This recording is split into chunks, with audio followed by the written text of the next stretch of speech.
প্রেসিডেন্টের অভিশংসনের খবর ছড়িয়ে পড়ার সাথে সাথেই উল্লাসে পথে নেমে আসেন দক্ষিণ কোরিয়ার সাধারণ মানুষ।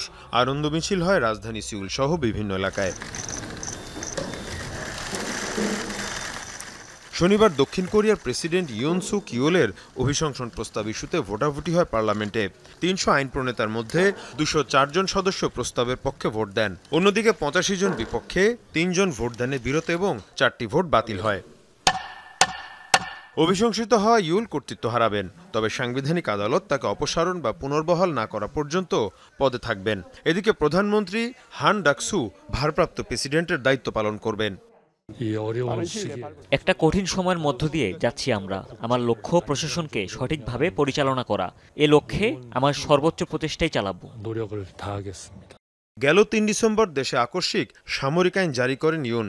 এ নিয়ে শুরু হয় তোলপাড়। তারই প্রতিক্রিয়ায় ৭ ডিসেম্বর প্রথম দফায় ভোটাভুটি হয়। তবে ইউনের ক্ষমতাসীন দলের এমপিরা তা বয়কট করায় অভিশংসন প্রস্তাবটি বাতিল হয়ে যায়। মীর মুশফিক আহসান, যমুনা নিউজ।